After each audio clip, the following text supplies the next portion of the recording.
Well, welcome back in, creative friends. I am finishing, we're going to be finishing up today the binding, the alternative binding to the Grafix Mixed Media Journal Kit.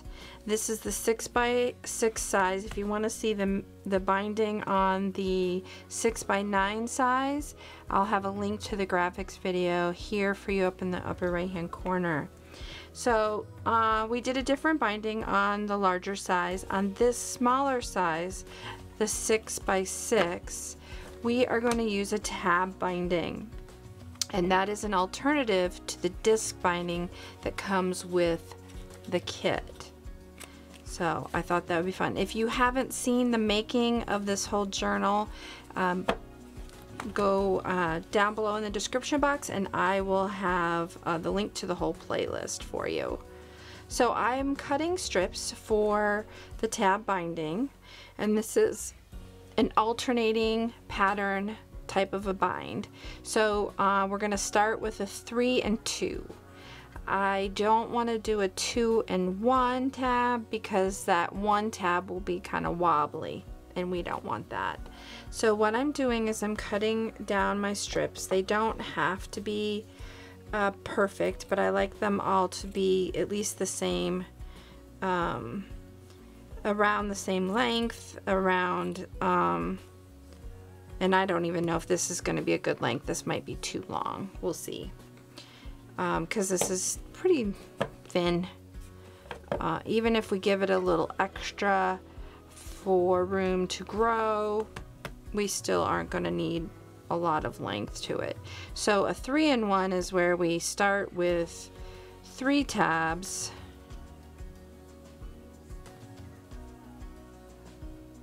and then our next will have 2 tabs and they can go in here. So that is what I'm working for. I'm gonna cut just a few more, and this one's a little wider than I want, so I'm gonna cut it down.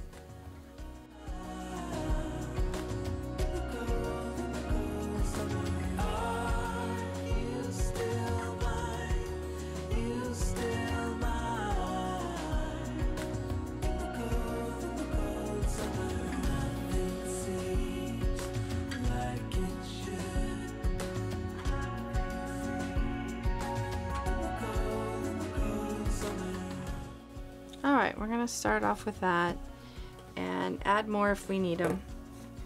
I could go through here and count them all out and know how many I need, but I'm not going to.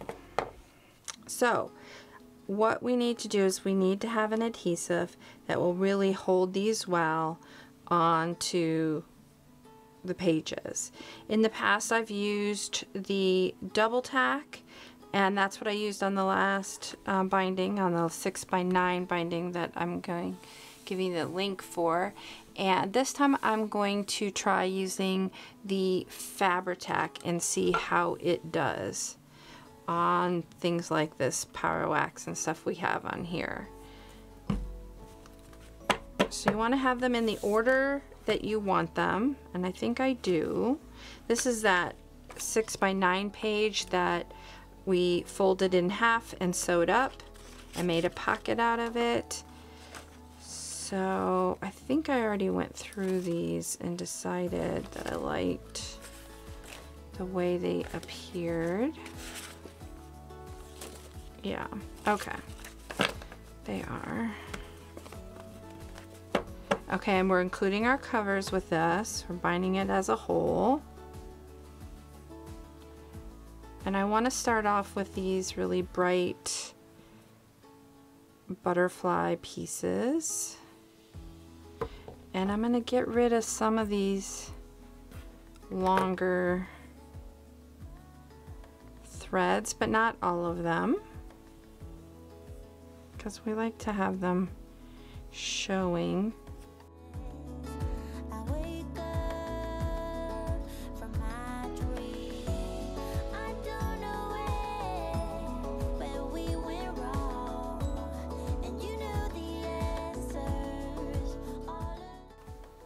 Alright, so we're gonna start off with getting this glued down.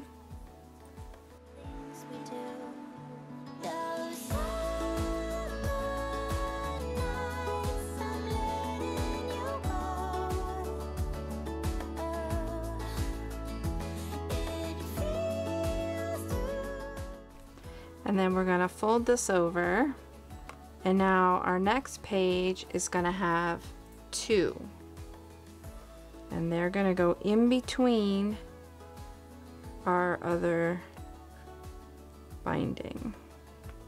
And this is very thin fabric, so I'm a little worried about this, so I might on these use some of the double tack.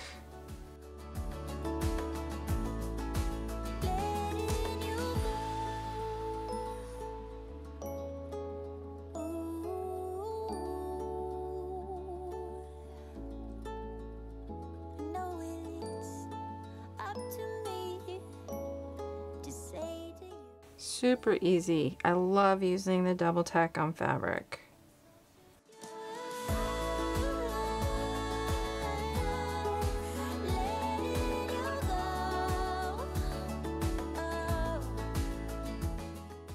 Alright, so now this page flips over and we line it up, and now we're going to bring this tab over.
Alright, so this we see a 2, so our next is going to be a 3.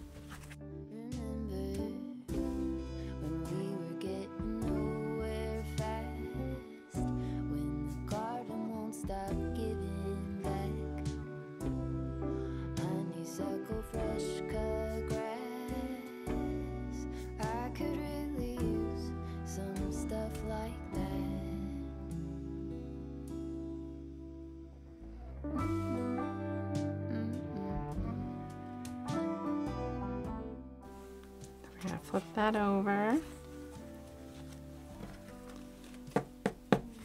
And now our 2 is going to come up. So we need to cut that down. And you're just going to continue with that pattern. And we're just alternating back and forth.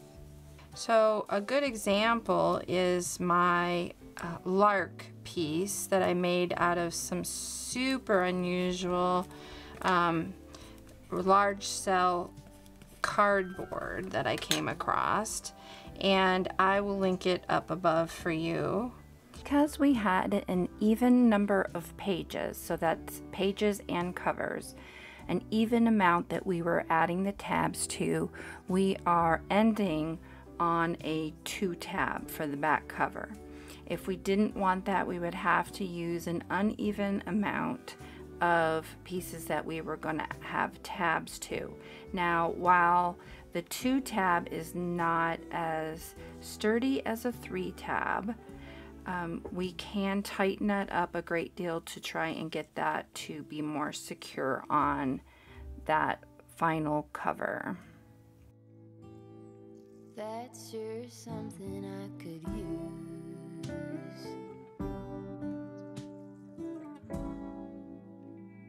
A cure for the air conditioning blues.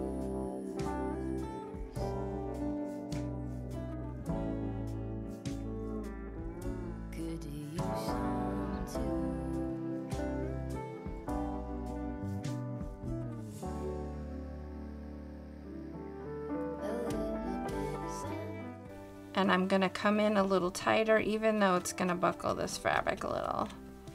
I'm okay with that. I just want to make sure that it's not super loose. And I really like, it's almost like a woven look on the spine, and I really like that. And you can do all types of things. I've doing different fabrics for every tab.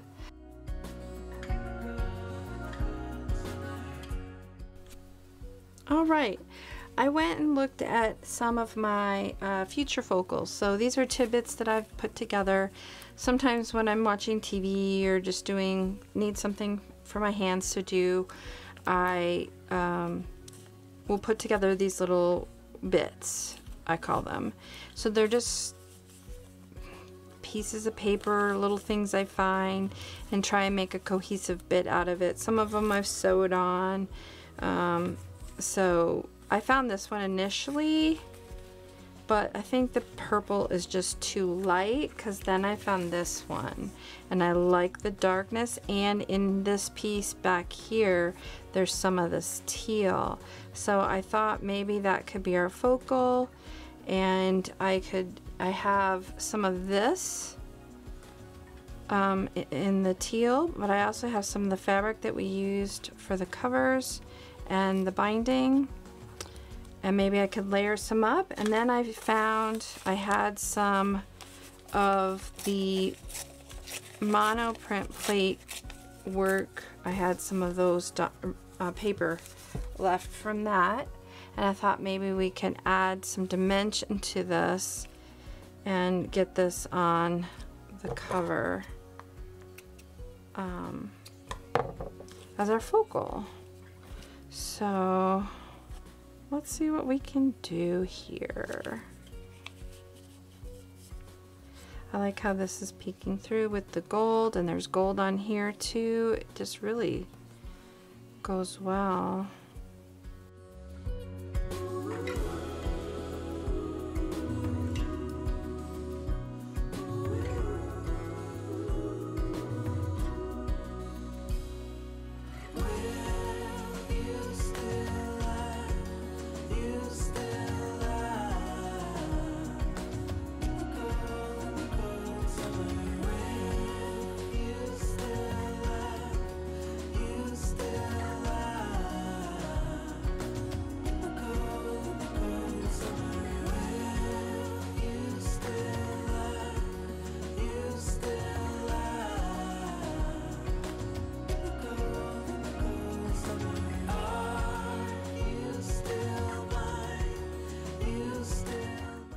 Well, thank you for coming to the alternative binding of the Grafix Mixed Media Journal kit. And Hanging went through this whole series. It's taken a bit of time to get through it all. If you haven't seen all the steps we took, the first steps we did was we created the inside pages using a monoprint plate, stencils, papers, sewing, and then we created the covers. Original binding for this kit is the disc binding, but I just thought it was important to show that you can still use this kit even though you may not necessarily like the disc binding. So there are alternatives. This is the second one I've showed on a 6x9. I'll link it also down below. There's a video on one I did for Grafix, and I showed a different type of binding for that one. So thank you for coming along. If you've enjoyed this, please give it a thumbs up. I would appreciate that. And if you like my content as a whole and would like to see what else I'm doing over here on YouTube, please consider subscribing. Thank you. You have a wonderful rest of your day.